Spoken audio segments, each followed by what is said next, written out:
then here we go. All right, depending on how long it takes to get these videos up on our YouTube and our website. But in the meantime, let's get over here. All right, and I'll shorten this.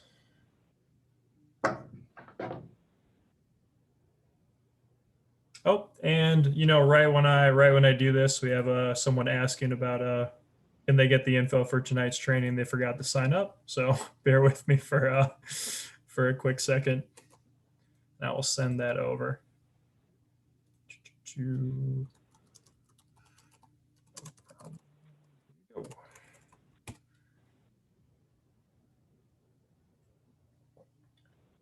All right, now actually back to our real presentation. Okay, so what we're going to do tonight is we're going to talk a little bit about Zendesk, which is the actual software that we're going to be using to process our tax returns this year. I'm sure as many of you guys know, we're in a, I'd say 90% virtual model due to COVID-19, as unfortunate as that is. So we have a lot of systems in place that we weren't able to do last summer for virtual service, and that are obviously pretty new, right? Given that this year looks like it's going to be predominantly virtual. So what we'll talk a little bit about is we'll do kind of a quick overview of just what is Zendesk, what does it actually do, what are we using it for, what is a tax return actually going to look like in Zendesk. We'll talk a little bit about some of the key vocabulary terms for this. The main ones you're going to see are going to be, ticket status, macros, views, groups. We're going to talk about all those really quickly, but those are some highlight words you're going to want to know. We'll also spend a little bit of time talking about scheduling, some frequently asked questions I've gotten over the past month or two, and then some other technological things as well are kind of a part of this. If we have time, we'll also touch on a little bit of kind of how our full closeout process works. We may not go into full detail, but kind of what Bob and I were just talking about, how we're sharing returns, with taxpayers. Okay, so what's helpful for me is because I do not know everyone. So if really quick, if you can just, introduce yourself, give me your name, maybe how long you've been with the VITA program. We don't have to do, you don't have to go too in depth, but it is helpful for me. I'll start for everyone who hasn't met me. So my name is Patrick Cornelius. I am an AmeriCorps service member who's with United Way of Washtenaw County through most of this year. I've been here for about, I should know this, 4 or 5 months. Hard to say. Mostly working from my spare bedroom. And so this is my first full year doing other people's taxes. Thankfully, apparently mine are a little more complicated than most of our clientele. So that's put me in a decent place. And just feel free to chime on in. I'm not going to call on people. You do not have to take yourself off camera. It's Tuesday night. I don't really care. So whatever you feel comfortable with. Hey, just a quick question, Patrick. Mm-hmm. Well, my name is Stacy. I'm from the Ypsilanti District Library. We've been doing Scan and Go this will be a 3rd year. So I'm just doing Scan and Go. Am I in the right presentation meeting? Full disclosure, probably the first half of this is going to be good for you, because you will have access to Zendesk actually, or for the first time, kind of our Scan and Go partners. You'll be able to come in here, and what'll be most helpful will be the first things we're going to cover, which is what's a return actually look like and how are we communicating internally. And then after that, if you slink out, I'm not going to feel offended.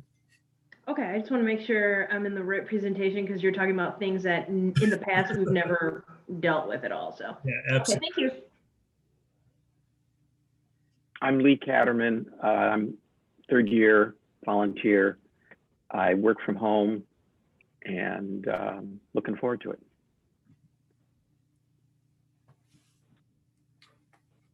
I'm Martha. Go ahead.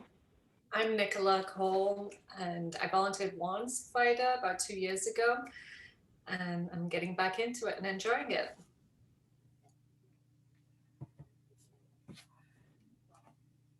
Eileen Summers.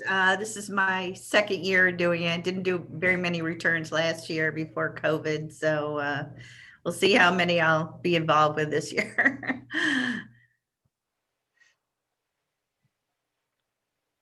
I'm Martha Ratliff, and this is my 5th or 6th year. I'm not quite sure which. And I worked with Zendesk last spring and summer, and it's a great program. So you'll enjoy it. I'm Scott Trowbridge. I also worked with Zendesk last year. And this is probably my 3rd year with United Way, but I've worked with other organizations as well for about 7 or 8 years.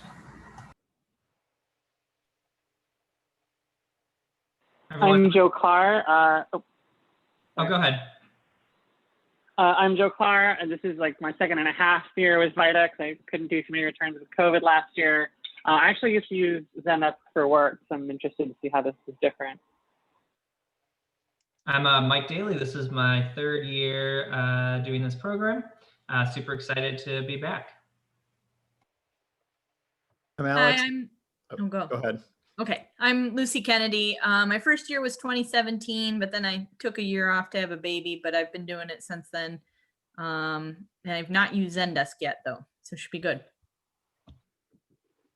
I'm Alex. I did this for Vita for a couple years in DC and then in 2019 here in Washtenaw. Hi, I'm Brian. I think I've been doing this for 5 or 6 years. I've lost track. Did a little bit on Zendesk last year, but it was right at the end. So really need a refresher on how this all works.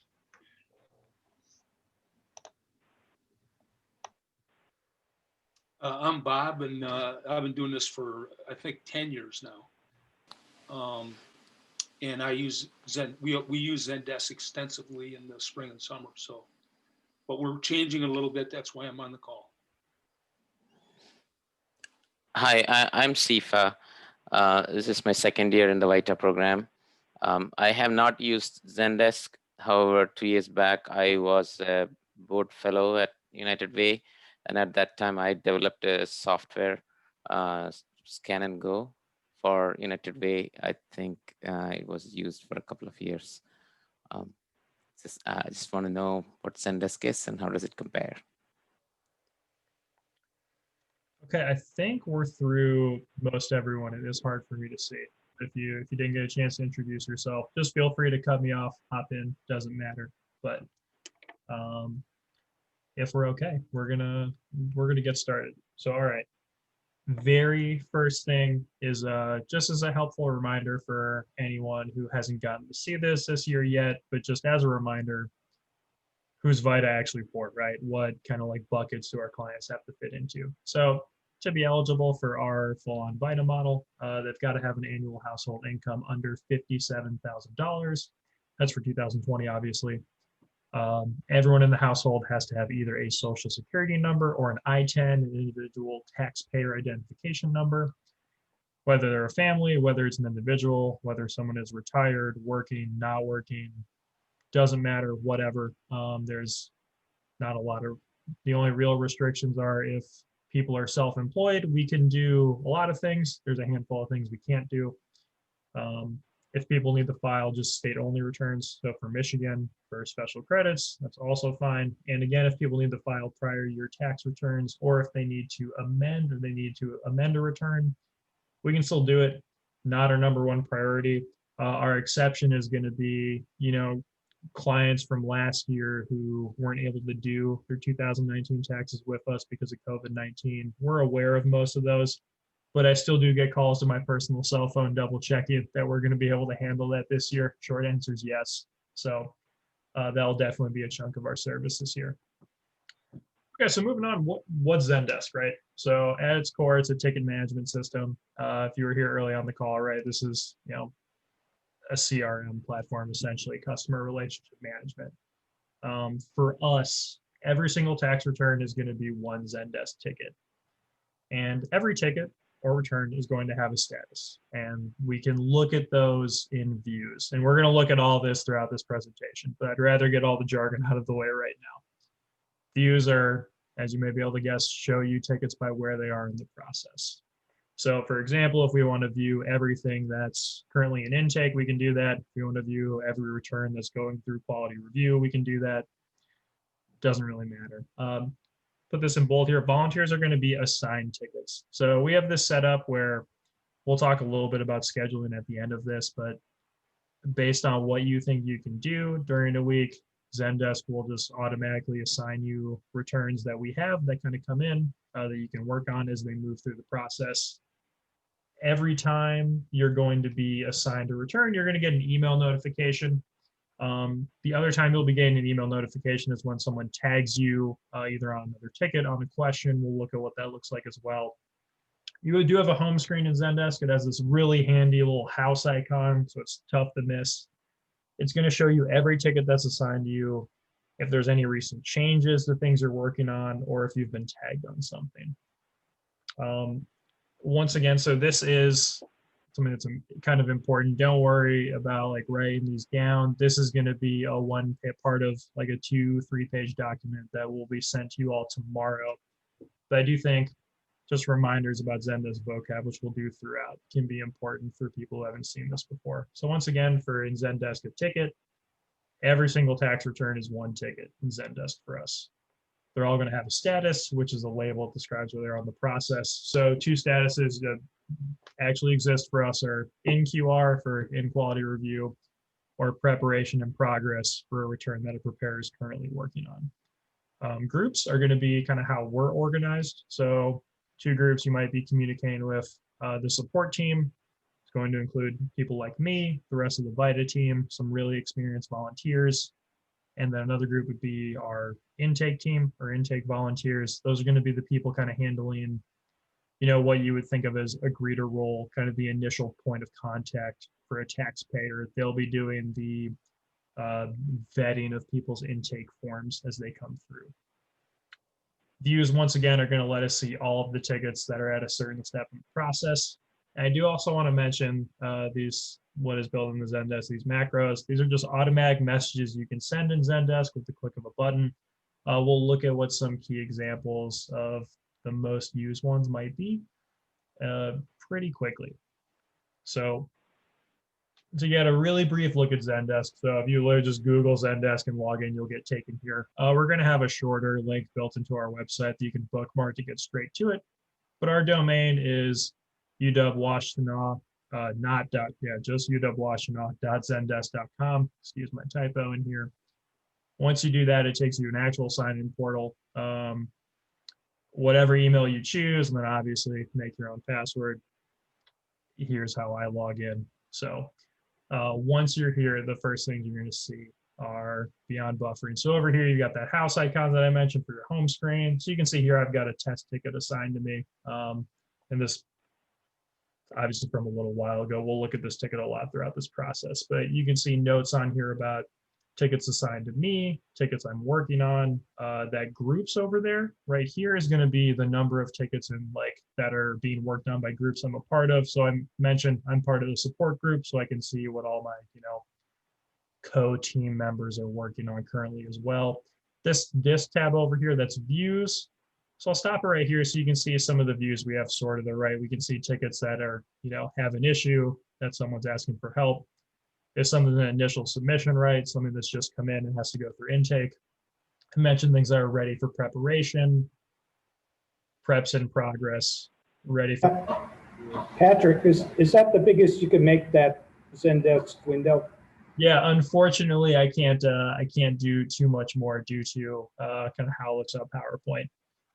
One upside is all these are going to be made public up on, probably not embedded into our website, but just on YouTube, and you'll be able to look at them in full screen after that. But for right now, this is the, I can't full screen these, unfortunately.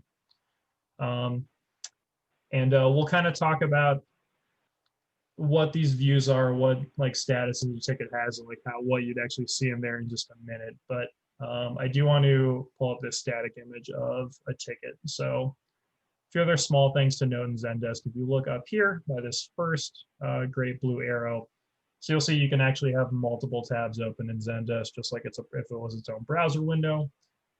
So here I see I have a ticket with a name, a fake one for Bob. Every ticket's going to have a number as well. So I see that's 205. That other test ticket right over here, this one in case for Mr. Walter Rivers, number 212. You can see I was doing a search for it in this tab. When we're looking over here at, in this case, we're clicking to the view for ready for preparation. So these would be tickets that need a preparer to work on them. So in this case, we can see what date did they come in, essentially like what date did they get to this step in the process. The requester tab over here, this is going to be the email address of the person who submitted the return. So we have Emma's Gmail in 2 examples, and then we have actually the vita@uw-washtenaw.org Gmail is another one.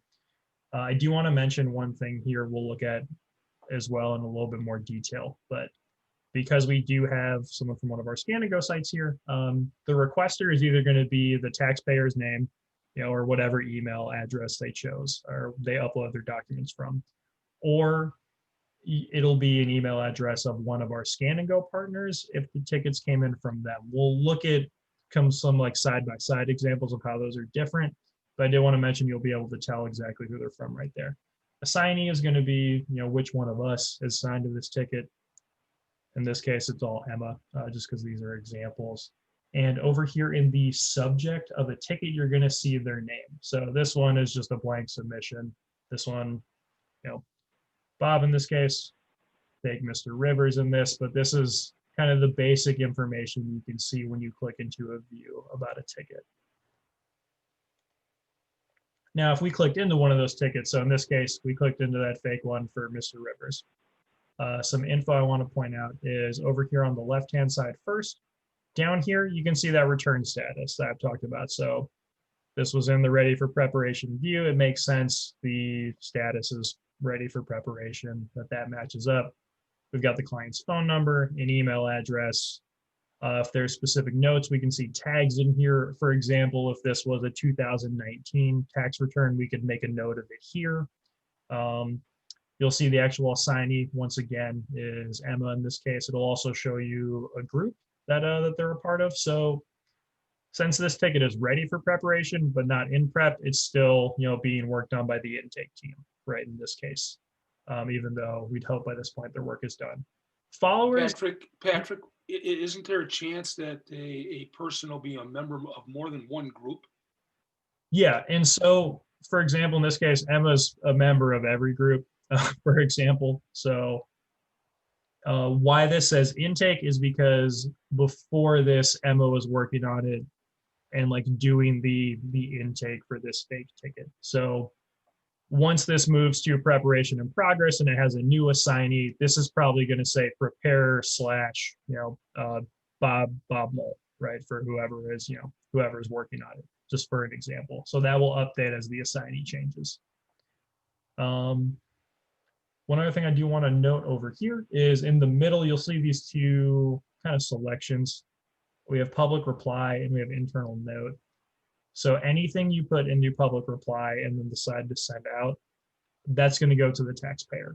Or if it's a Scan and Go return, that will go to our Scan and Go site. The internal note are going to be communications that are internal, right? They're just going to be able to be seen by our VITA staff and all of our volunteers. I see someone raised a hand. If you should be able to take yourself off mute. So if you really can't speak, you can feel free to put things in the chat. I can see those as well. Can you hear me? Yes, I can. Sorry. The tickets are named like RE or forward. It looks like email. Are these tickets created from an email box? So it depends. These ones are. There's essentially we can't really get rid of the read dot. But right here you see how it says Walter Rivers. That's whatever the client's going to input as their name. And you'll see down here, actually, if we look up at this title over here, we can see their actual email that it came from. So in this case, it's Emma Rader or VITA Program Manager @gmail.com. And we'll see as well kind of what that looks like in shorthand for a ticket, which is just dropping the @gmail.com. But up here in bold, that name is going to be whatever name they input on their tax return. So that should be So the customers have a website or something where they enter all this info. How is the tickets created? Who creates the tickets? Yeah, so most of them are anything that's well, maybe this is a good time to look at our two different types of tickets because they come from two different sources. So let's talk about our scan and go tickets first. So how this process actually works is a taxpayer is going to go to one of our partner organizations, hopefully with all of their documents and intake forms properly filled out, everything organized. The scan and go partner is going to be able to scan every document and submit them through this portal over here on the right hand side, where you see we get what organization is this coming through, what's the email of our scan and go partner, who can we communicate with, what's the taxpayer's name, phone number, any notes we need to know, right? Is there have any questions, we getting multiple years of taxes, whatever we need to know here, and then the actual documents will get uploaded there. And then after this, the documents get returned to the taxpayer and they go home. What this is going to look like when it comes in is, so you will see up here, instead of just that name, we're going to have VITA Scan and Go Partner Portal and then taxpayer name. So also down here in orange, you're going to see it says VITA Scan and Go Partner Portal. And once again, what that comes through is going to be just this. It's a jot form that our scan and go partners have access to, which is going to, when they upload through here, it creates the ticket in Zendesk. So again, this is a reminder, this is going to be labeled at the top and down here in orange to make it really clear that this is a scan and go ticket, but we still have the taxpayer's name. I just want to be really clear. Emails on the public channel for a scan and go ticket are going to go to our partner agencies. So this one, for example, is going to go to Matthew Kremen M at UMishMed, who's at Housing Bureau for Seniors. And we can see, we have that partner organization. We have that email where I'm going to have a little directory of, the scan and go partner emails and what their names are, just because not all of you are going to be familiar with them. So the scan and go emails don't go to the end customers. They go only to the partners. So we have customers that don't have email addresses, that don't have computers, and that don't have smartphones. And we have to have a way for them to be able to, let us work on their taxes, right? So our intention is that scan and go appointments are almost exclusively for people who don't have access to technology, who wouldn't otherwise be able to, get us their documents virtually. And because of that, I'm sure some scan and go clients are going to have an email address that they could check, but some aren't going to. And we can't really pick and choose if they're, so essentially, yeah, you would have to be clear that any public reply you're sending, you basically be, if you need something from the taxpayer, you can still call them. You do have their phone number, but you could also send a message to Matt in this case to, if the taxpayer needs to upload a document to, set up an appointment with them, try to figure out that is to coordinate that with Matt, find out what times may work and then call the taxpayer. So it's just a different kind of lane of communication in this case. If you call a taxpayer and in the process you find out that they do have an email address, can you send them a message through Zendesk? Can you add an email address to this, or is it only ones that are in the system? So we can send a communication externally. You just have to kind of right in this box, you can add more people and just add an email address. So that is a possibility. But the intake people, if there is an email address available, they should capture that as part of the intake. Now, grantedly, sometimes we find out later than intake, but it's supposed to be in the view page of Zendesk. If there's an email for the client, it's on the left side. Yeah, which isn't to remind everyone of what it's down in the bottom here. It would hopefully be over here if we do have it, it would be added in at some point. But right. There is, Bob's right. There is absolutely the possibility that we don't find out until halfway through the process. So you can. What often happens is, a daughter or son or someone who's helping the client becomes available and has an email address. Patrick, can you type right into that to box to add the email address of the client? Yeah, so we should be able to just type right in there if we, say they're, in this case, right, mary.lake@gmail, right? We should be able Okay, to put that in there and send it out as well. Now, okay, in this case, if you do that and do public reply, it's going to go both to, the Scan and Go partner and the client, which should be fine. But yeah, you're not limited just by, communicating with one thing, one, addressing. Any other questions about this while we're kind of looking at this specific scenario? Okay. The last thing I want to note about so the Scan and Go tickets is essentially there will be two documents that get uploaded. So we'll have the 13614C, which is going to be, the federal and our, state intake forms. That's going to come in as one PDF. And then every other tax document is going to be, whether that's their photo IDs, social security cards, W-2s, 1099, pick a letter, it doesn't matter. All that should be one more file, and you can actually see those. So if we look down here, it used to only be one PDF, now it's going to be two, but you would see, one PDF here and then the second one, right below, and you'd be able to open those up. Okay, so we have, as I hope I mentioned, we have two ways that tickets are going to be created or come to us. So this is now what we're referring to as virtual VITA. So how this works, it's an online form that the taxpayer completes themselves.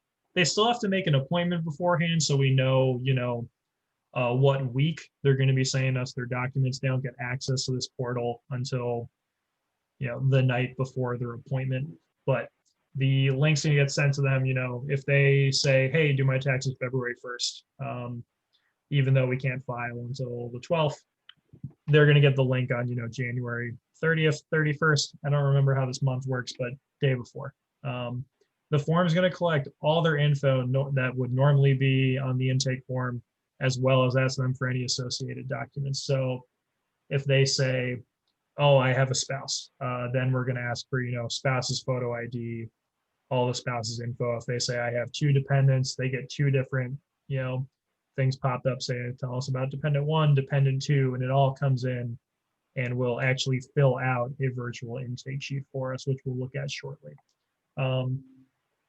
For virtual VITA tickets, just a reminder that these are going to be just like this. So the read is going to be there. It's just going to have the client name, and then you'll see their info, right? Their Gmail, and what time it came in. So that's going to be there no matter what.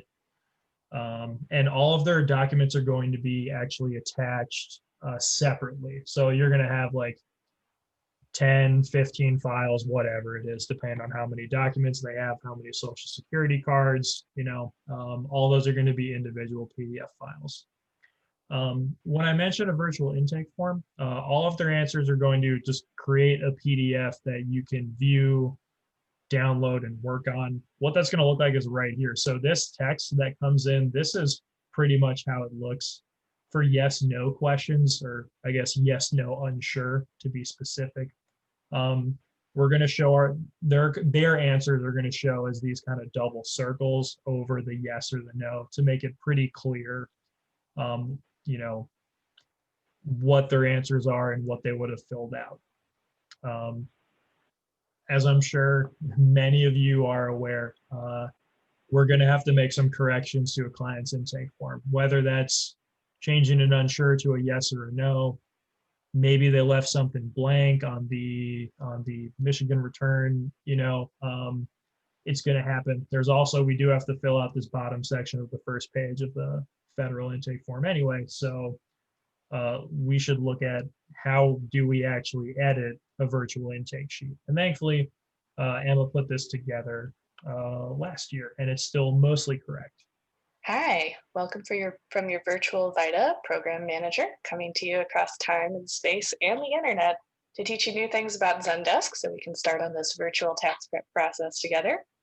This video is about how to open and edit the PDF of the 13614C as you begin working on your ticket in Zendesk. So if you look here, I have one that's in the ready for intake status, and it's been assigned to me. And if I click into it and scroll down,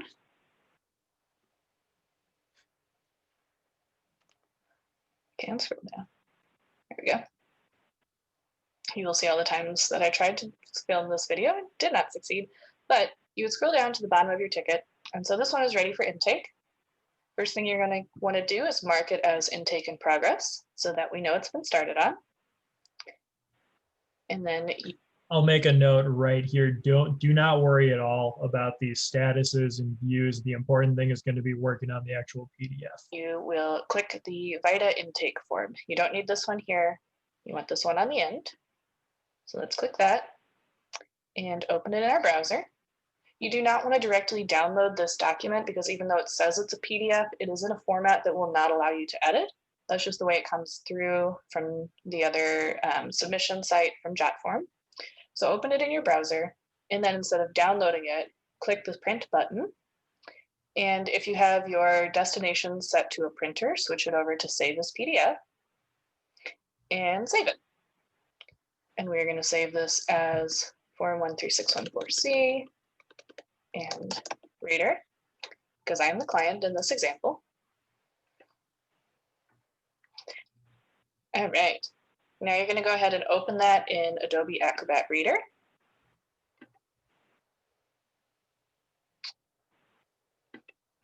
And let's see if we can find it.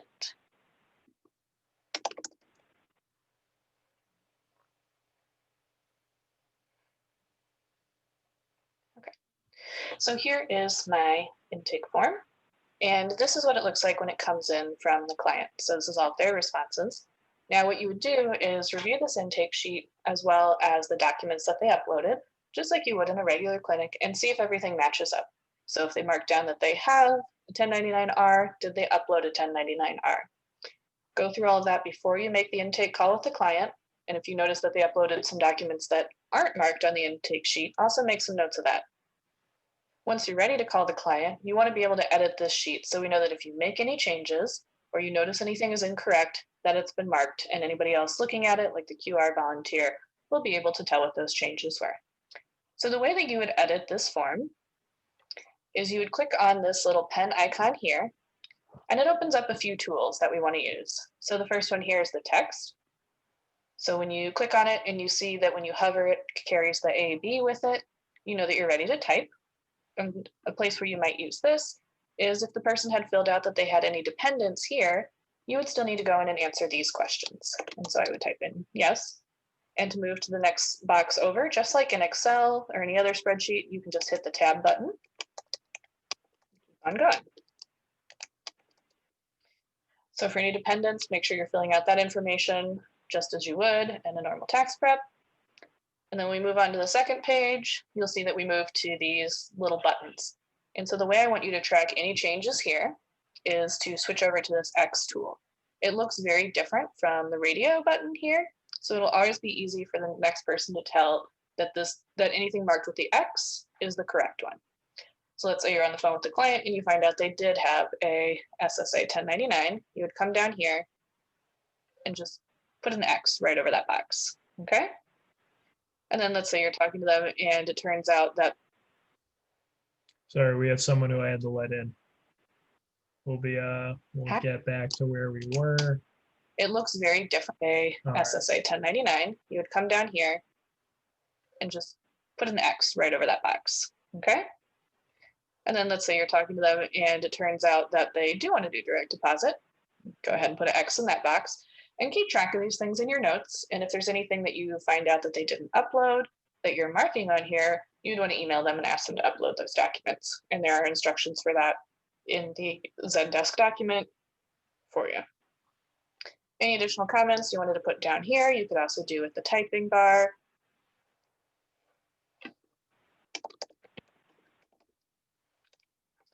And then the last two sheets are just the signature and then the virtual consent form that we collect for this process. So you don't need to do anything with those.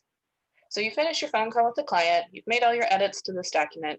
Now you need to upload it back to Zendesk. So you're going to click save. It saves all your changes. And you're going to go back to Zendesk. Now, if you scroll up here to the top, ignoring all the intake sheets I've already uploaded, trying to record this process, you will see that, again, you have the public reply option and the internal note. So you want to switch over to internal note. So this is just something for our tax preparers. And then click on the file attachment. And let's find that file attachment.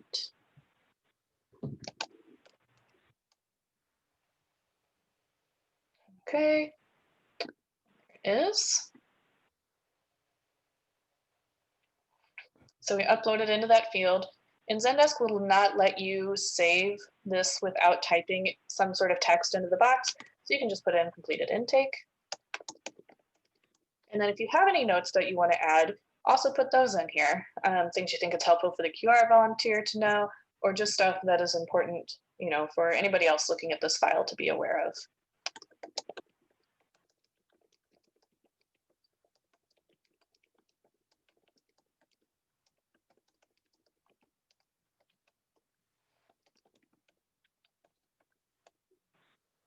Okay.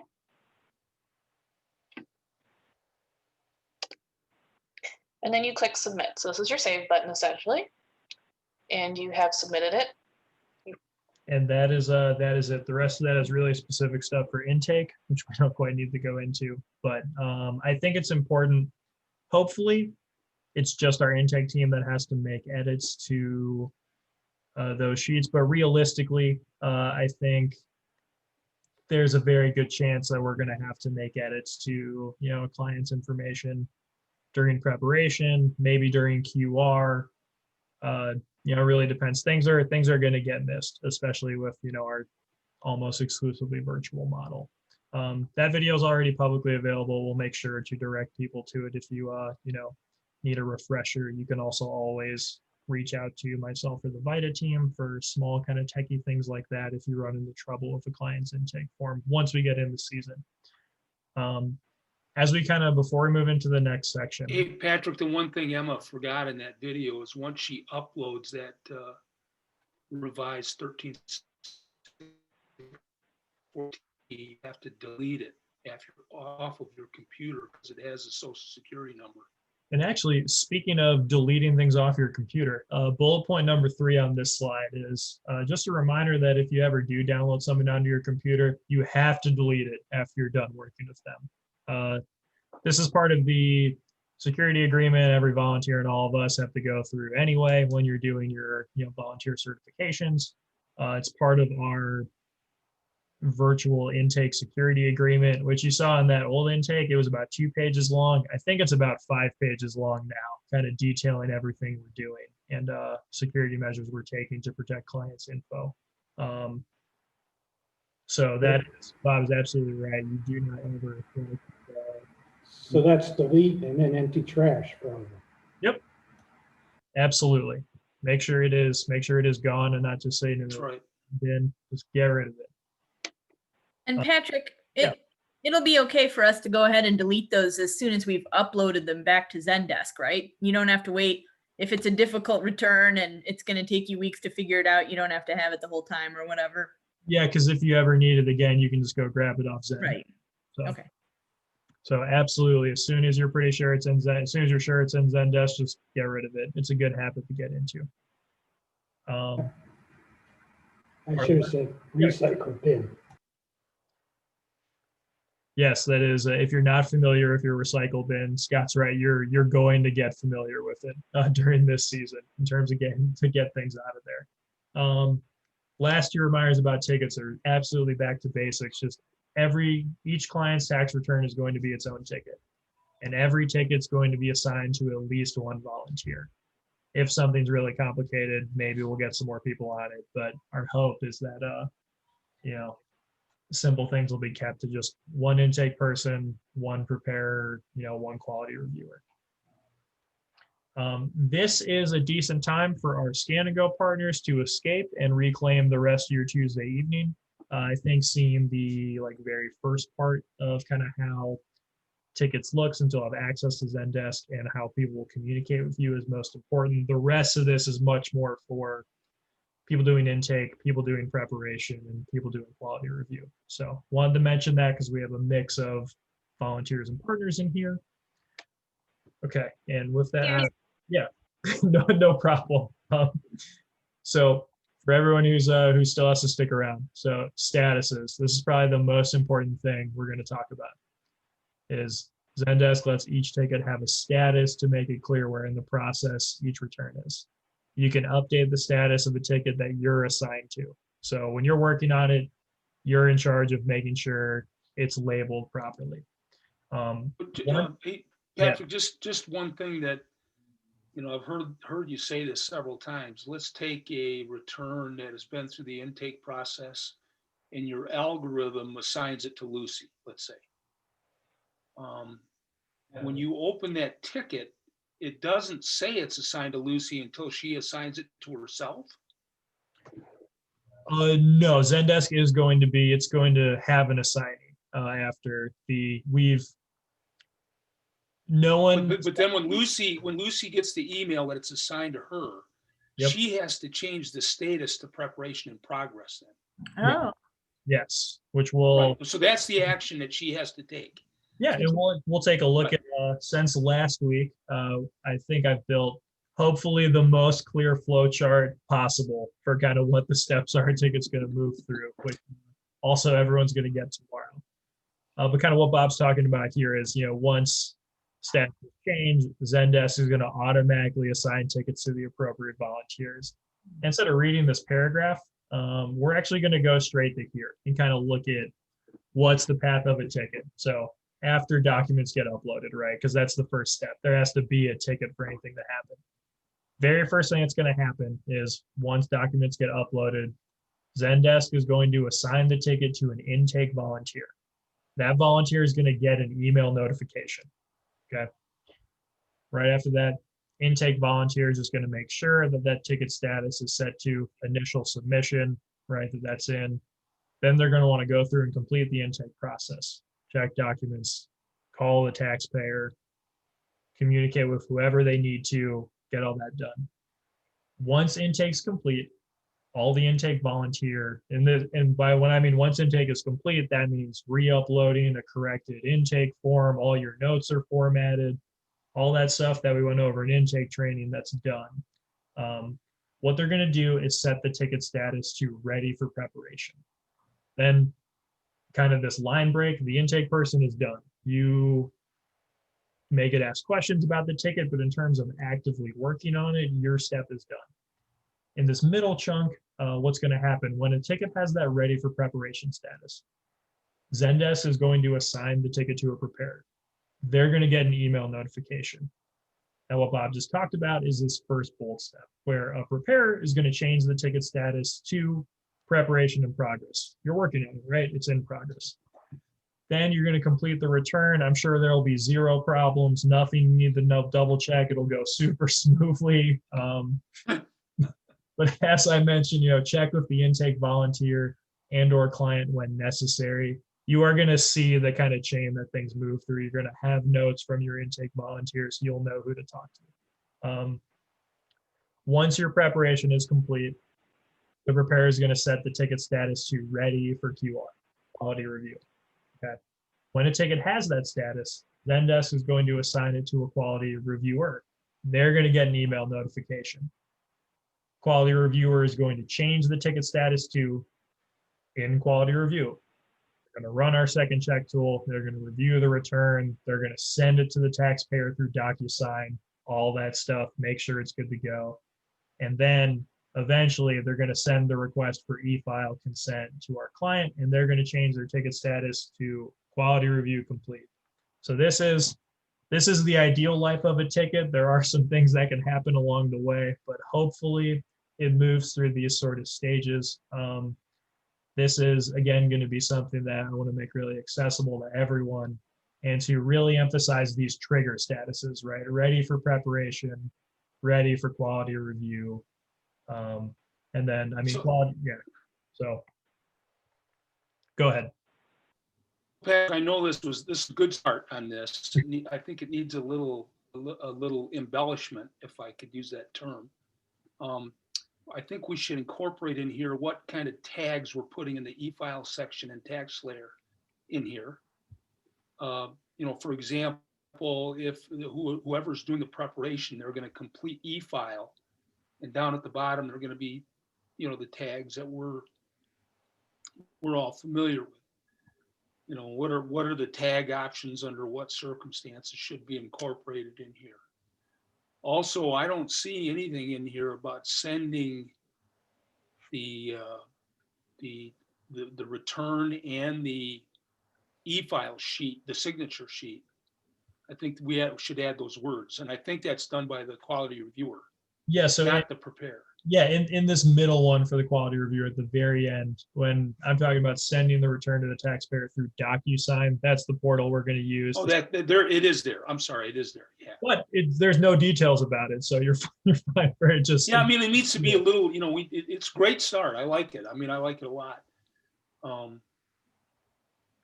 But the tagging in the e-file section, we need to clarify for our preparers as well. And I think okay, so as we kind of talk about this, we can we'll start to take a look at what does some of this stuff look like in the actual software as well, to hopefully Patrick, just a absolutely. question. So as you go through it, you've talked a couple times about potentially contacting the client and going through this for the first time. What are the expectations? Are we supposed to contact, as a preparer, are we contacting them at the beginning to verify information? Are we just contacting them with questions? How's that work? So my hope for a preparer is that you pretty much only need to contact the client with questions. Okay. Again, the bulk of that is hopefully all taken care of during our intake step by our intake volunteers. But intake, they're the ones who absolutely have to communicate with the taxpayer. I think we're teaching our intake people that there's a possibility they could be getting calls from one or more additional people that are participating in the preparation of their return, so that they don't get confused when they get a call from the intake person, they get a call or two or three from the preparation person, then the QR person gets involved and they might make one or two calls, and that's what might happen. So the intake people, I believe anyway, have been instructed to alert the taxpayer that multiple people are going to be involved in the process. Okay, thank you. Yeah, and I guess what we're calling that is good habits for intake, where they're only doing one part of the. Again, question. Yeah, go ahead, Scott. So these things are in different statuses. Some might be aging too long. I guess there's some monitoring going on about that and some follow-up from the office staff, from you folks. Yeah, that is correct. We actually do have a whole, we'll look at it. I don't think in this video, but after, we have a whole view for tickets that have, been sitting for 5 days, right? So that we know, okay, something, maybe we're just really can't reach a taxpayer, maybe something got missed, maybe, our scheduling software did something incorrect, right? So we're hopefully going to be catching things beforehand. Right now we're looking at max 100 returns a week, which is a lot, but kind of one of my responsibilities is to kind of be aware of what's going on in Zendesk all throughout the week. So there is absolutely the possibility of something sitting, and I guarantee it's going to happen once pretty early in the season. But our hope is that we have some things in place to kind of catch them as we go. So Patrick, quick question. Excuse me. If we get assigned some reviews on Monday and we're available to basically do all of our VITA stuff on Saturdays or something, is there a place for us to put a note in there, say, hey, I've got this, but I won't be able to do it till Saturday morning or something, just to let you guys know? Sure. You can always leave notes in our scheduler that is kind of built on week. If you say you can do 3 quality reviews, be like, hey, I'm not going to start till Saturday. That's fine. This is probably a good time to mention what we tell every single client, what the disclaimer is as they go through, the process of uploading their documents, is that a minimum turnaround time is 1 to 2 weeks. And the way I say it is every time we have to call the taxpayer, add on 2 or 3 days. If everything is absolutely perfect, we'd love to get through it in a week to a week and a half, but that's not going to happen a lot of the time. So don't feel like, oh, it's Monday at 9 a.m. I need to crank out some returns. This is why, we're a team of nearly 40, volunteers and staff members, right? Is to kind of have that spaced out coverage. Oh, and also I monitored a scheduler that we haven't sent to you guys yet. We'll look at it at the end of this presentation. So please just feel free to tell me anything going on about your scheduler. There is a place in there where you can leave notes, but if something changes, whatever, just let me know. Okay, we're going to look at some statuses in here. So once again, this is just stock footage looking at a test ticket. Look, here's an intake form that came in. It's going to have some client info. A lot of it's going to automatically fill since this is, a fake ticket. Don't worry about it.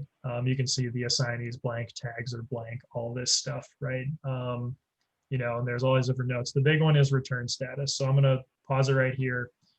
So I do have the hand flowing over ready for preparation. We have some of the ones we talked about in that flow chart, right? Prep in progress, ready for quality review in progress, quality review completed. As we scroll down, we'll be able to take a look at some of the rest. Just missed it. Maybe I'll go back down again. But some of the other ones talk about our initial submission. Here we go. And then you'll also see, I do want to point out this additional documents requested status. That's going to be our most common pivot from, when somebody goes in and is going through intake.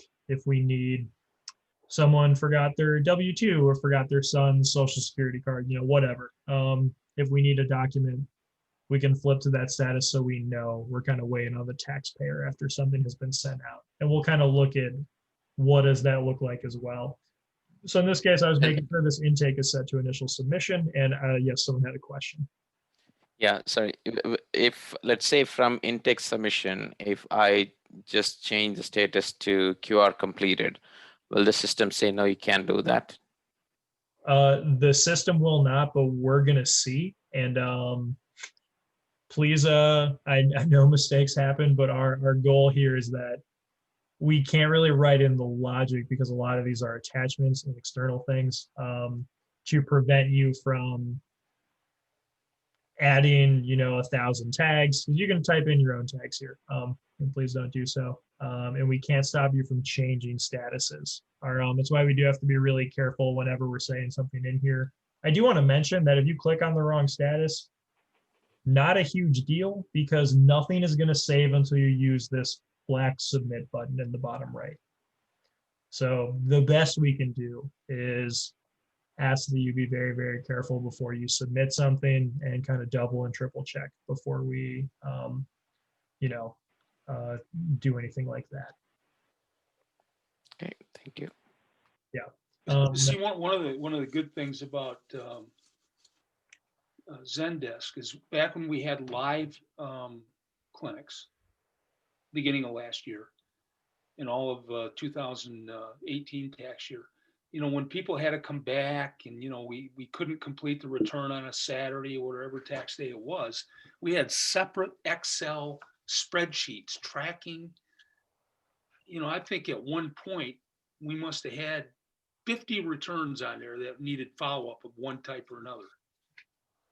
And, it was on a separate document being tracked. Now everything is being tracked on the ticket. So it's a much more administratively efficient system than what we've had in the past. And so 2 things I will say is, one, I saw Lucy ask in chat, how do you even get a login for Zendesk? Tomorrow is January 20th, which is the day we're creating them. We wanted to make sure they run through April 20th, which gives us a little leeway around the end of tax season. So they don't exist yet. I'm going to make them all tomorrow to send you guys some info to let you create your own logins, make your email and password, change it from temp123 or whatever we're going to set them to. So for anyone who has not been in this, if you've already been in the system, you we're just reactivating your license, I believe. For everyone who has not been in Zendesk before, you're going to get an email depending on how long it takes me, because there are almost 40 people to get that going tomorrow. So it'll either be tomorrow or early Thursday for the 21st, but the licenses are officially active tomorrow. And then one other thing I did want to mention is that, as Bob's said, we're tracking everything through the ticket, right? So let's say I'm doing this return and I'm supposed to be doing intake, but instead I change it for ready for quality review and it gets assigned to a quality reviewer, or I give it the wrong status and submit. Whoever looks at it or whoever gets assigned that ticket is going to see maybe intake notes are missing. There's no notes from a preparer. Only one person's worked on this. There's plenty of red flags that should pop up for if something is, mistakenly assigned or labeled, and we should be able to catch it fairly quickly. Now, fairly quickly could be 10 minutes, could be a couple hours, could be 3 days. But, the idea is that since we can see all of the information in all of these, and we're looking at like a maximum of 100 coming in per week, it will hopefully keep the volume manageable enough that we can keep an eye and monitor all of these between our VITA team members.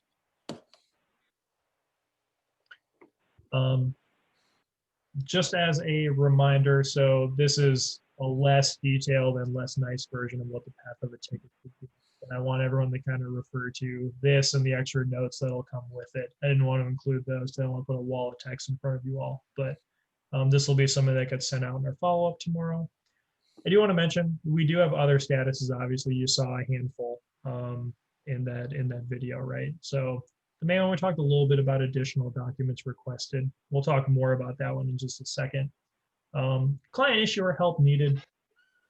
I think this is going to be a little more uncommon, but if maybe your return is just insanely complicated, right? Like this person has, every single form ever. They live in Ann Arbor. They work in Detroit. They're also self-employed. Maybe they, went through a mix of all kinds of things in 2020.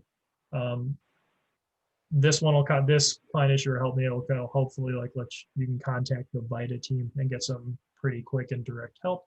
Also, I'm not sure how much use we're going to get out of paper filing returns this year, but we do have a status to, make a note of it in case that is something that comes up.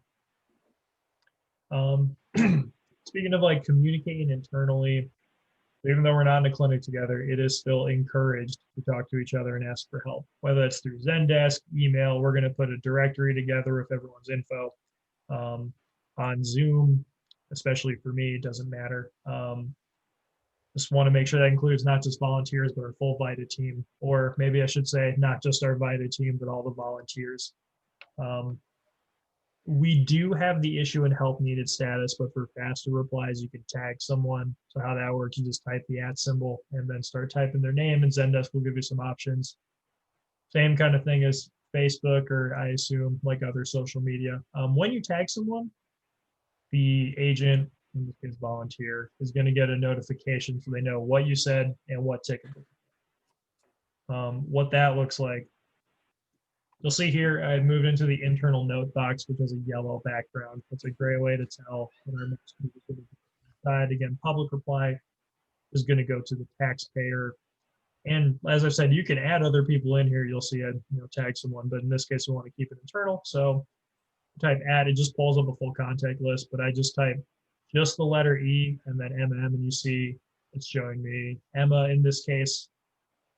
If I started to type Emma's Gmail like I do now, E-Rater, it's going to do the same thing. So basically giving you 2 ways to try and catch someone. So it'll bold their name when they're tagged, and type in whatever message you want. This is, complete dummy thing, I believe I say, with the little face. And then a tag's not going to send once again until you submit, whether it's new, open, pending, doesn't matter. The thing is hitting that submit button. So you'll see in this case, we get a little note. Ticket number 219 has been updated. And if I actually click this blue link for ticket 219, it's going to take me back there. Now on my home screen, this is the only one I'm working on, so pretty easy to get there. But if you have 5 tickets in there, you may want to click that. And you'll see down here we have the chat log, right? So it's the yellow box to remind us it's internal. We can again see, Emma's tag there. I could click there and go over to Emma's page, and you see, and she'd be able to see the little note that I left in there. So tagging, I think, is going to be most useful for communication between a preparer and the volunteer who did intake on a return. If you have a quick question for someone on the VITA team, or we're really experienced volunteers, it'll be useful for the quality reviewer checking back with either the preparer or the intake team, kind of just sending these quick notes directly back and forth that all are going to be on the same ticket for that taxpayer. One other thing we're going to be using for both internal and external communication are macros, which I mentioned at the top of this presentation. They're small, predetermined actions or messages that you can do in Zendesk. Most of ours are messages. Sometimes you need to send like a long personal message, or like need to describe why you need documents from a client. We've built in some macros, and we're actually going to tool up some of this language. I think we're grabbing time this week to talk about it. Regardless of what they're going to say, the macros are more than likely going to use the most. Number one, additional documents requested or needed. This is especially for our intake team, but possibly for other volunteers too. Request refile consent is going to be something for our quality reviewers, and also just help needed. Feel free to fire this one off. Since they're predetermined, macros do most of the work, but you'll probably need to add in some extra info. So what some of them actually look like, I want to point out actually initially, down here in the bottom center of this, I'll move my mouse out of the way, you have that lightning bolt and apply macro button. That's where these are. So there's a whole bunch in here. For right now, if you click on this, as I've said, let's look at the number one example that I was talking about, additional documents or info needed. It gives you a little description of what it does. You can preview it, but if you click it, it just fills your chat box. Hello, VITA, because again, this came from the VITA email address. We're requesting and blah, blah, blah. You double check what you need in this case for, W-2, 1099, ID, whatever. In this case, it's going to say we're requesting the following additional documents and or information in order to complete your return. Please reply and upload to this email. Once we've received the needed information, we'll prepare your return. Please send the following documents to your list. Please answer the following questions. And that gives them a link to a job form portal that is going to let them actually upload things. Let us know if you have any questions. We have it signed. Name of the assignee. So in this case, it's me, and then also the VITA team. I do want to mention that we talked about this in intake training, but you probably don't want to be sending this out of the blue. More than likely, this is going to be something you're sending after a phone call to the taxpayer. You kind of verify some things if you can get answers to the questions, but if they do want to upload a document, you do have to send them this form anyway. So we have this built in. And I think if you're calling a taxpayer for some extra info, letting them know, hey, we're going to send on this message, ask, we'll include in it as a reminder of what documents we're looking for. And there'll be a link you can click and you can just upload them, and that will be that. So this is primarily for our virtual VITA clients. Are there any questions about this right now?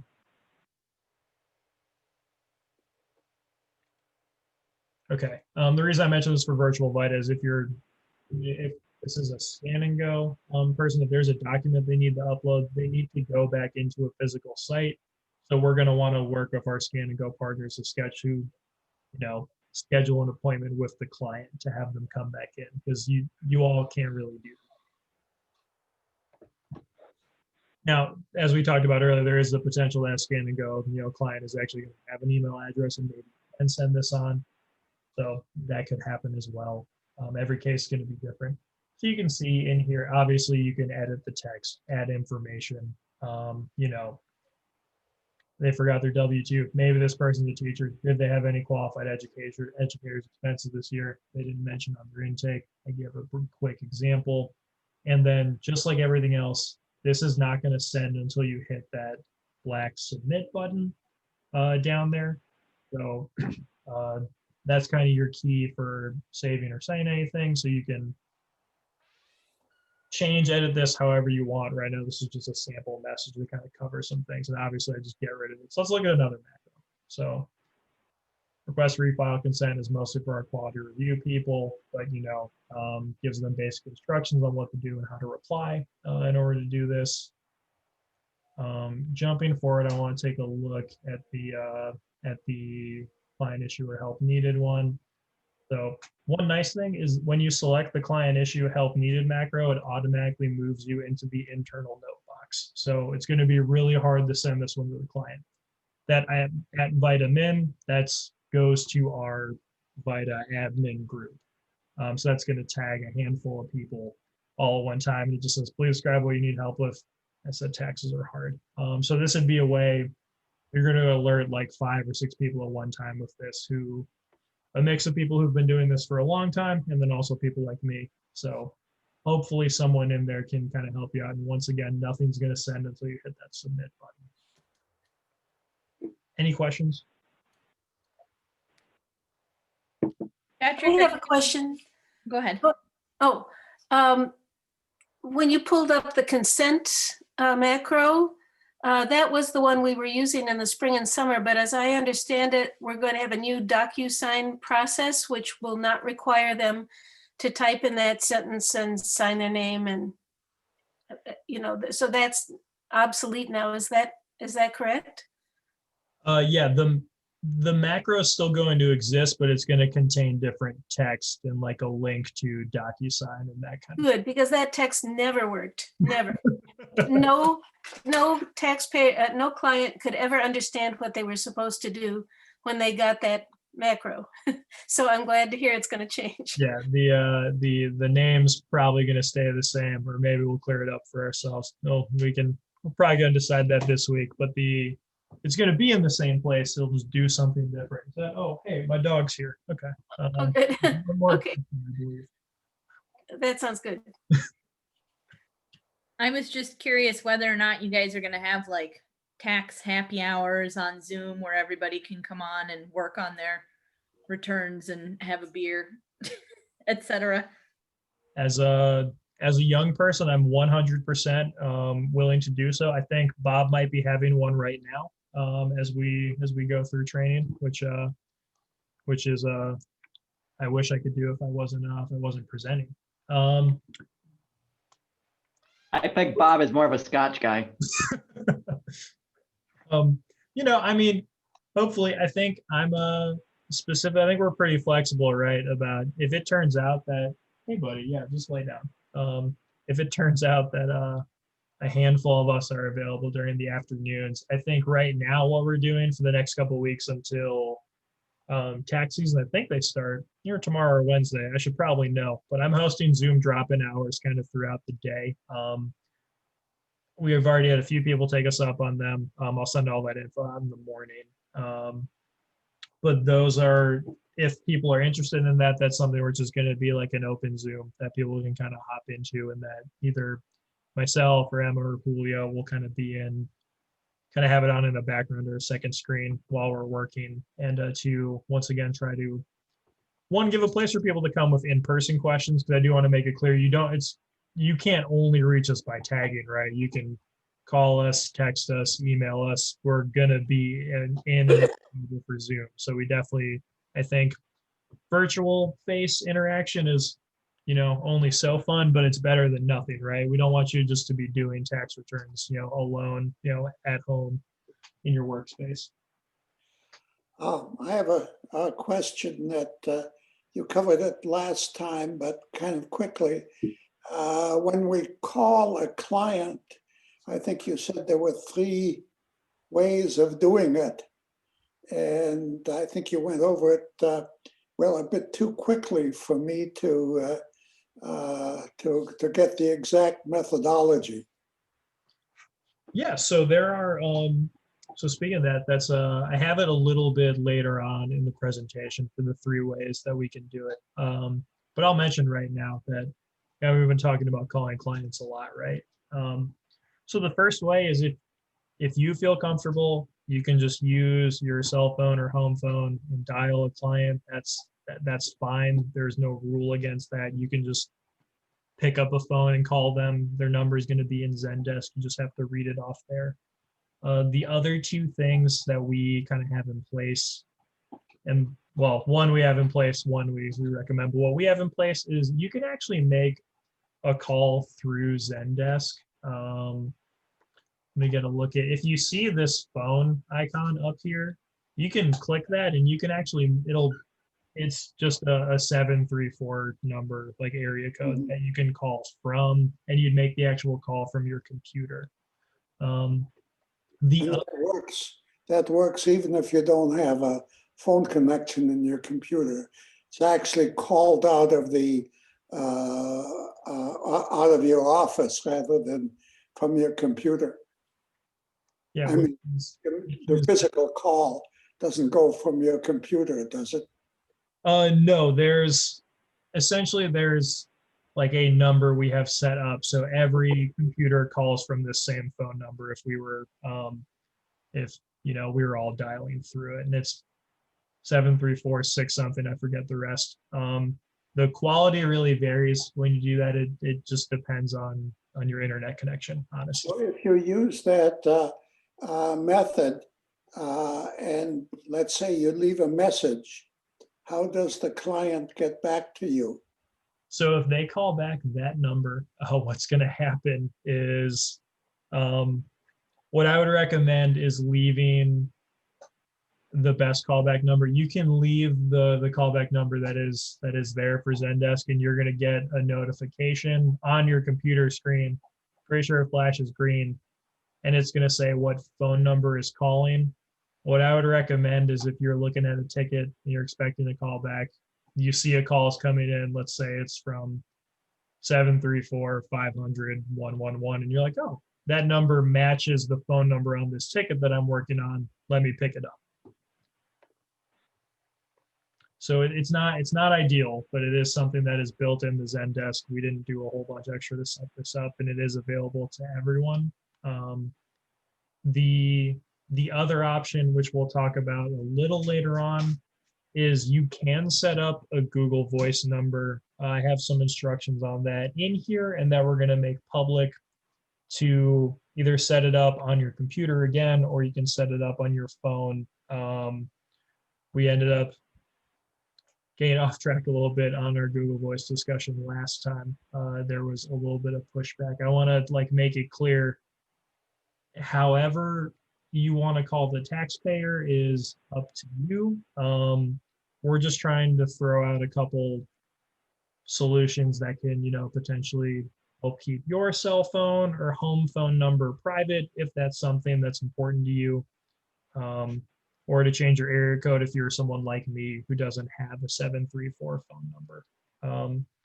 We'll touch on that a little bit actually in our follow-up email I'm going to send out tomorrow, as well as towards the end of this presentation as well.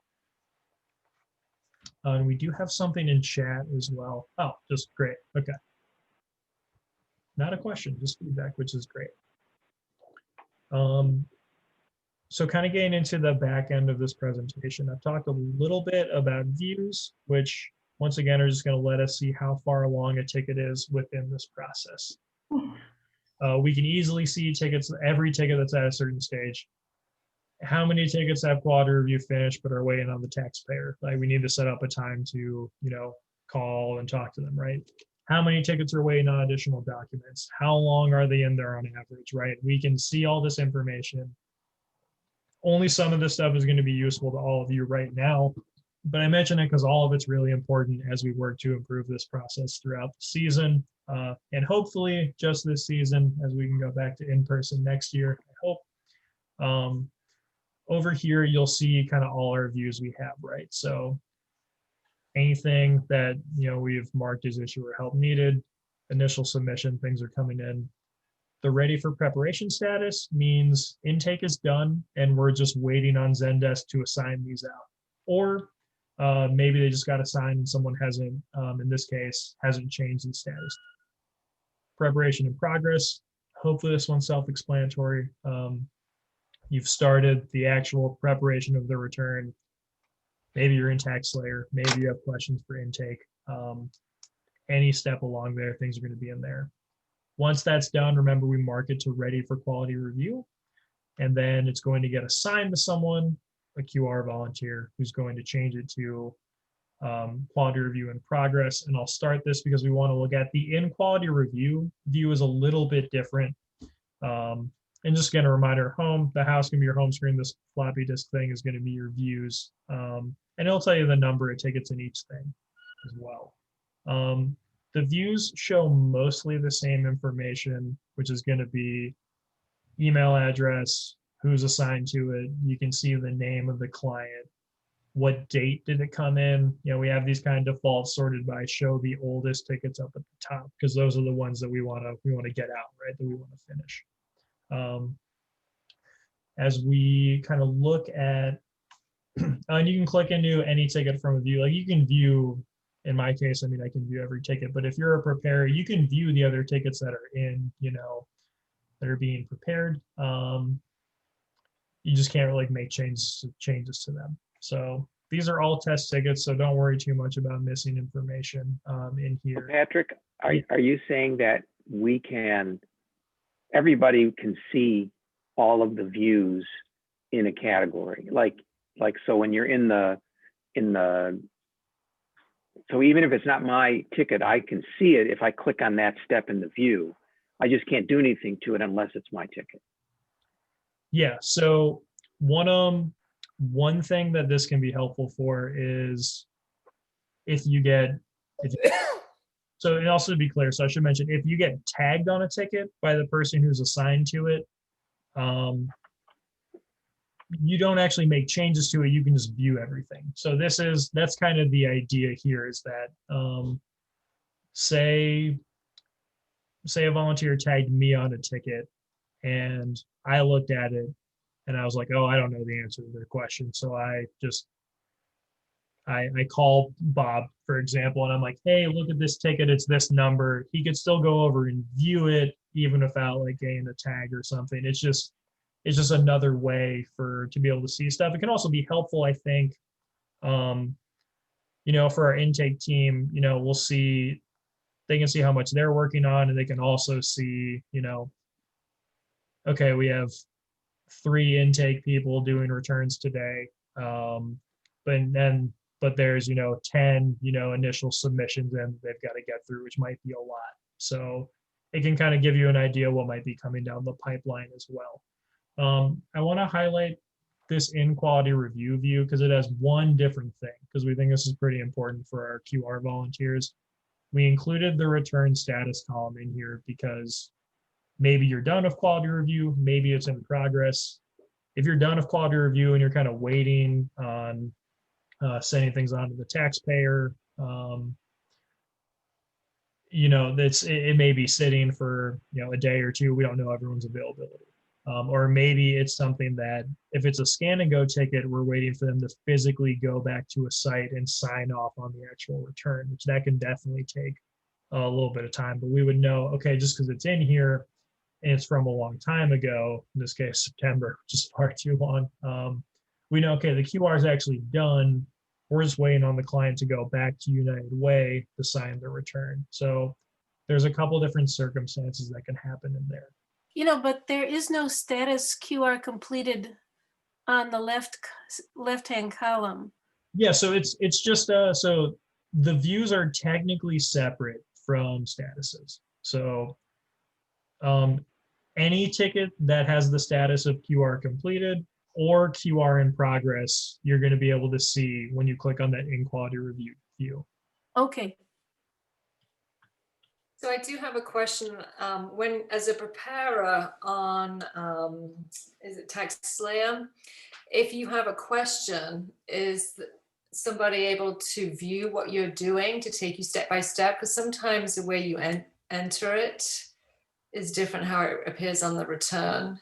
As you get further into the season, then you learn, and then you don't have to reach out and ask as much.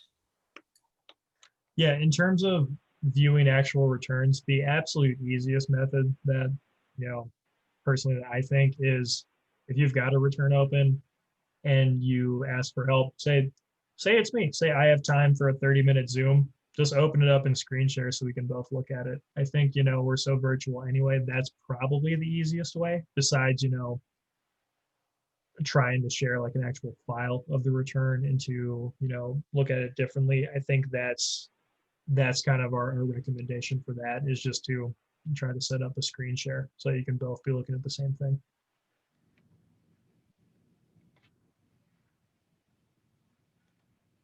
Any other questions about? I'll go back to our to the views as well before we move on. Okay. One of our last things is groups, just a way for us to organize everyone on our team.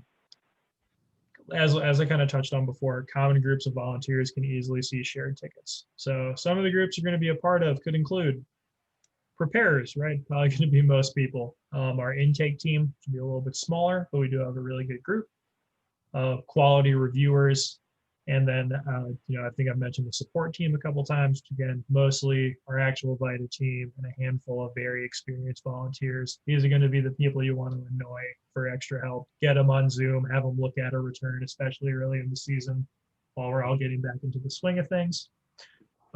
Where you can see groups on your home screen. I showed this in the very first video, but you can see I've got absolutely nothing going on in here. I'm just a bad volunteer, but I can actually see there's 4 tickets in groups that I belong to. So if I can see, okay, this is my homepage, Patrick, I'm super bad. If I actually want to do something productive, then I could just click out of things that are assigned to me and into our actual kind of group thing. So also I can look in views, okay, there's like 8 tickets in here, something has to be happening. So when I click that groups, it's going to turn yellow and it's going to show me, once again, everything being worked on by my group, which is support. And these are all tickets that are open and assigned to your groups.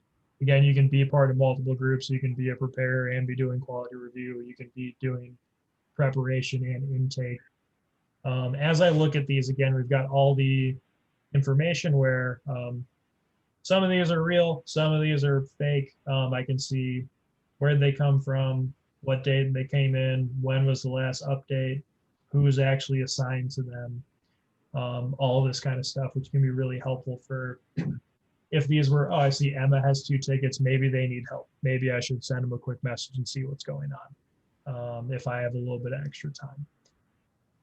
So you can also click directly in the tickets from there just by clicking on the either name or ticket number. See all your information over here. That's great. Again, you can also find things from the views if you feel confident in there. We're just trying to make sure you have at least some idea of a couple different ways to access things. If you're ever curious of what groups you're a part of, what you can do, you can click on your little profile up in the top right. I gave myself a photo, same hat I'm wearing right now. You can click on view profile, and what you're going to see over here in the upper left, you're going to see groups. So, okay, I'm part of support. So if you're really not sure, if you're part of multiple things, maybe it's a really rough Monday. You kind of wake up and wait. You're like, wait, do I prepare taxes? Do I do intake? What is my job? You can double check there. Figured I would show that quickly. So talk about scheduling super quick. How many returns are you going to get assigned? Whatever you want is a short answer. We asked for a minimum of 2 to 3 returns a week. You guys fill out this survey, I think back in November, December, a while ago. I totally understand whatever you put back then may not be accurate for what you think right now. The way I have it set up is that you can keep your availability for each week updated in our scheduling spreadsheet, which you all get access to once Zendesk is real. Zendesk is going to automatically assign tickets throughout the week based on your chosen availability.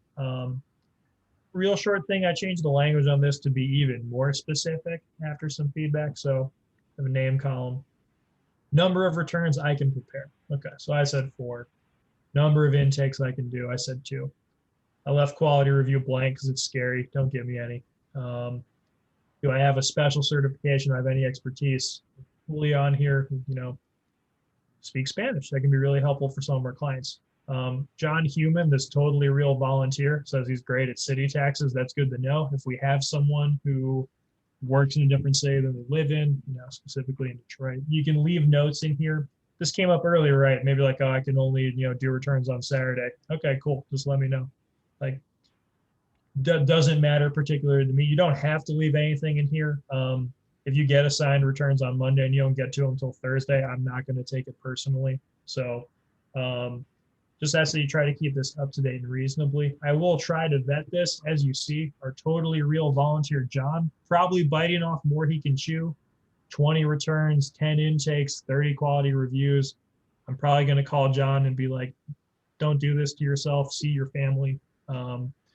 Give advice like that. The spreadsheet is just called Vita Volunteer Sign Up 2021. We'll be going out once we get you in Zendesk. And then again, have it broken up by weeks. You see week 1 through 5. You see down, you just scroll down. There's more cells in the real spreadsheet because there's more than 25 of you, but I needed you to see. Just go down and look for a week. Got tabs for the months, February, March, April. We'll add May when tax season inevitably gets extended, potentially. So it'll be pretty easy to do. And they are color coded for now. So February has this little red background for Valentine's Day. March is yellow. I think April's green. So that can also help you see where you are. And I'll talk a little bit about scheduling, like questions and things towards the end of this. So calling clients, we talked a little bit about this beforehand. Zendesk does let you make calls directly through the software. You don't have to use this feature. I've already given too many clients my personal cell phone number, so it's just a lost cause. At this point, I'm getting 1 or 2 calls a day. Everyone's very nice, but word is circulating. So you can consider setting up a Google Voice number. Area codes like 734 here or 313 are ideal. If anyone decided to attend this training twice, last time there was some pushback.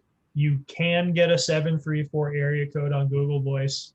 I did it this week. You also don't have to. These are really just options for volunteers with out-of-state area codes like me, or anyone who wants to keep your personal phone number private. I have included in here, which these slides are going to go public. This is just like a 12-minute video about how to set up Google Voice. You want to do it on the phone, you want to do it on the computer, you want to do it on every device you've ever owned. This will kind of walk you through it. I'm not going to have everyone watch a 12-minute video at 7:30 in the evening, but this is something just included in this PowerPoint. So when these slides go up, you'll be able to take a look at it there. A couple questions I want to run through about a mix of things we've talked about, and then absolutely I want to open it up for more questions. Number 1, what if I need to update my schedule or availability? On a week, anytime before Monday morning, I put this in Zendesk super early on Monday, so at least that's the plan. Maybe super late Sunday, depending on how I'm feeling. If it's last minute, just let us know. Please just email, text, call me. I get notifications on every device. I'll see it. I can change how Zendesk schedules tickets at literally any time. Doesn't matter. It's so easy to do. We just need to know. So if you thought you could do 5 returns this week, you can actually do 0. Not a problem. Just tell us. What if Zendesk assigns me too many tickets? This is my nightmare, where something's wrong with the scheduler, and you should let me, Patrick, know immediately, please, but also Emma and Julio. We've never had a problem testing it, and it should be fine. But if anything happens, please let me know, because that means I broke Zendesk. And that's not good for anyone. What if Zendesk won't do what I wanted to?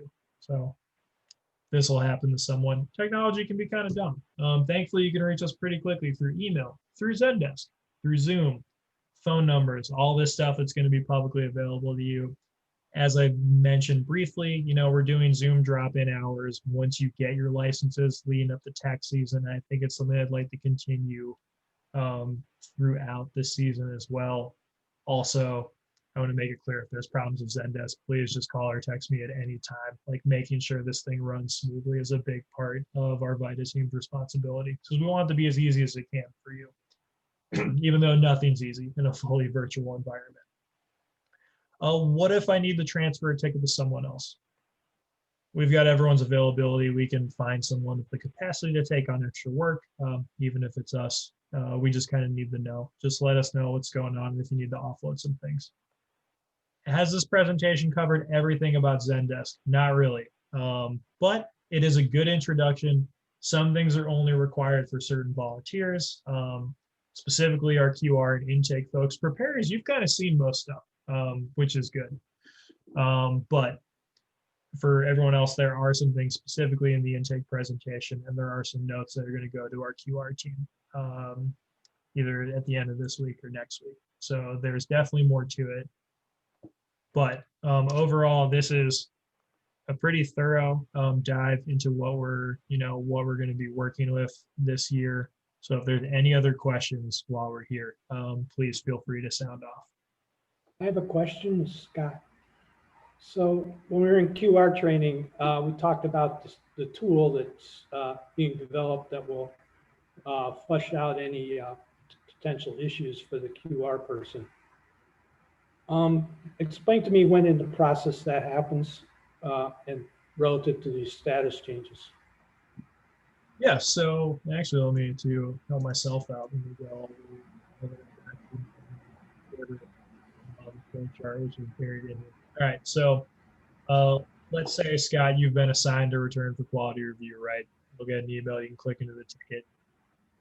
You change that status to in quality review, and then you can run, now this is the, we've been calling it, it's the second check tool, but it's kind of the first thing you can do. You run that tool to kind of see, is there anything super obvious or anything kind of missing in the logic for this return, right? Was there a zero added somewhere for the rent payments? That's going to be pretty quick in the QR process. Okay, so it's the QR person who does that. Yep. Thank you. Absolutely. I don't really need to scroll back to the questions tab, but any other questions? Yes, I have one about a couple of things on the interface. On the left-hand column, there are a couple clickable links. One that says "Take it" and another that says "Follow." Do we just never click on those, or are there times when we should do that? Sure. So the short answer is it depends, which is super helpful. But so what I would say, so to be clear, so what they actually do. So take it means you are going to set yourself as the assignee. So take it is going to be more for, and these are all from my view, by the way, this would be more for someone like me where I need to give myself, the ability to make some edits on a ticket, right? Okay. Follow can be a lot more useful. What a follow means is that you're just going to get notifications about what's happening with the ticket. You're not actually assigned to it, but if you're helping someone out on it, you can hit that follow button, and then, when it moves status or when it gets assigned to someone, or if the taxpayer, sends a message or an upload to the ticket, you're also going to know. So if you're working with someone on it, that can be helpful.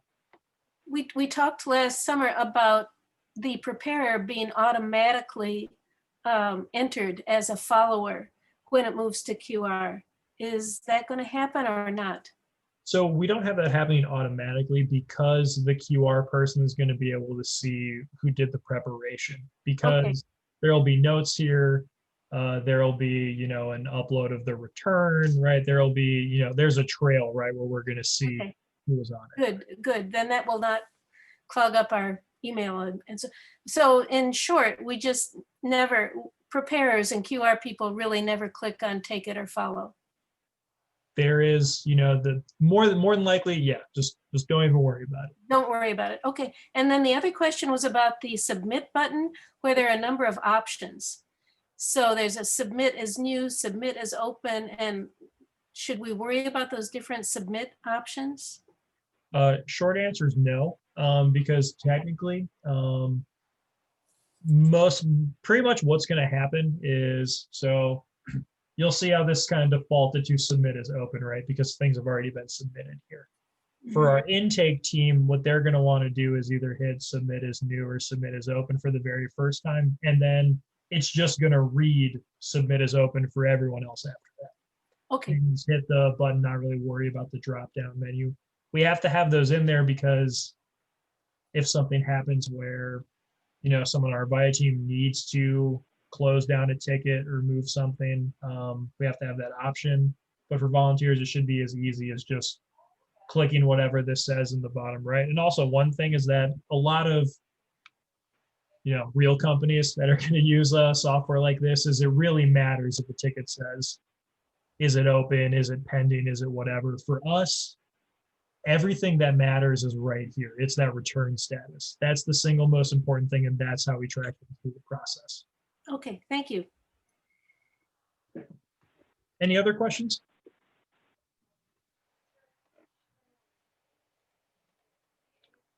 Okay, in that case, just a last couple of reminders. I will stop screen share and see our beautiful faces again. A couple of reminders. Fun follow-up email about training going out tomorrow morning if I'm really good and if I get a good night's sleep. I am hosting Vita drop-in hours at 10 a.m. until forever tomorrow. I'll just be hanging out in Zoom. While doing that, I'll be sending out your Zendesk licenses to get people into the software, on top of a few other things for United Way. We're also hosting more drop-in hours at the end of this week and next week, and I initially posted 5 sessions and we toned it back, but I'm more than happy to open up more depending on people's availability. And they're a mix of in the morning or in the afternoon, and I can do some evening ones too. Whatever. I'm here. I'm on a screen no matter what anyway. So we're going to include some handouts that will be 3 pages specifically for Zendesk. One's going to be our vocab bank, which you guys have probably heard the word ticket 1,000 times tonight, and that's going to be what happens throughout the season. It's going to include that basic flow chart and then some other notes, which is just a page of text kind of about a little more details about what actually happens, when are you contacting the taxpayer, what happens if we're missing documents, right? Just some kind of notes about that can be helpful. But I'm just going to put them together and do a 3-page PDF and send those out. The videos of our training sessions, which I've recorded, are going to go public. I don't know how long it takes 2-hour videos to go up on YouTube. So hopefully tomorrow afternoon, if I get started early, and they just have to kind of buffer in. I assume some robot approves that we're not committing copyright. But once those are up there, we're going to link them all to our website in the volunteer training resources. So you can just go and view one playlist that has, here's intake, here's Zendesk, here's the other ones. Right?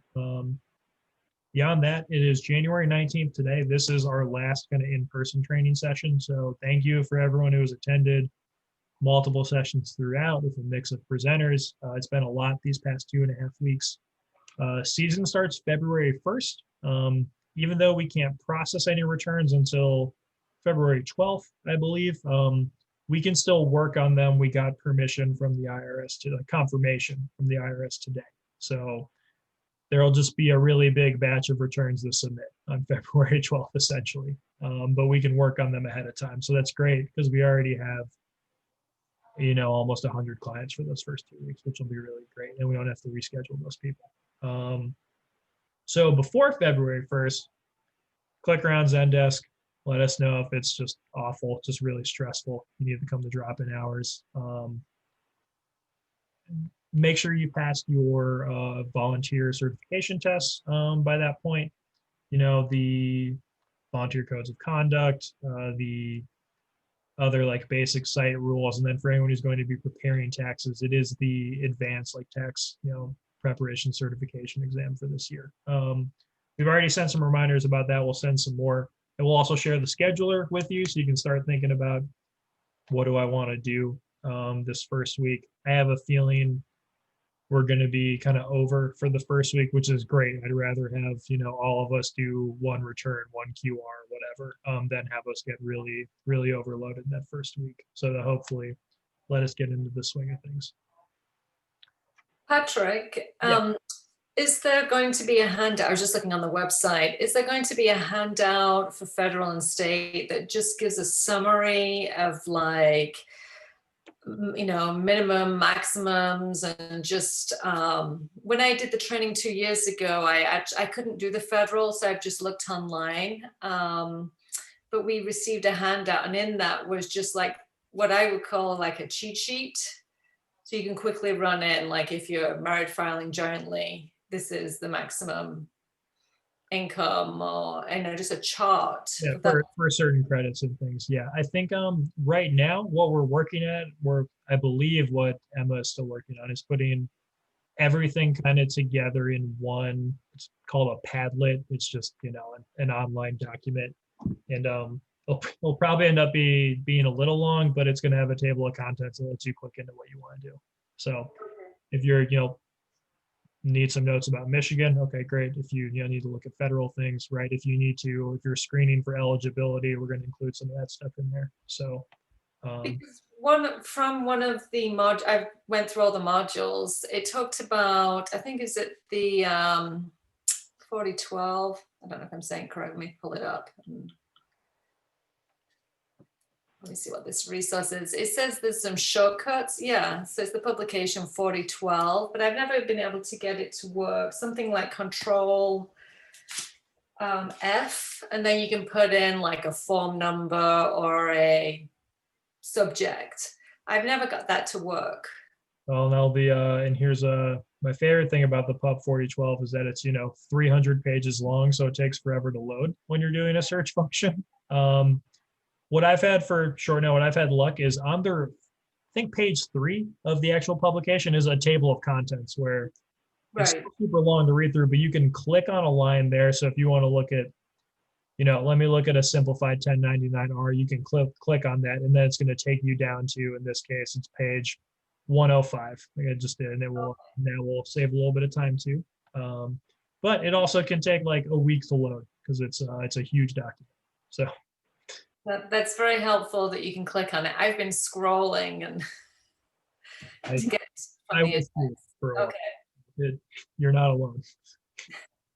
The other thing that you might try that I've done is I actually just download copies of these PDFs, and then instead of using them online, and I think they might work a little faster. You might be able to find things in them faster.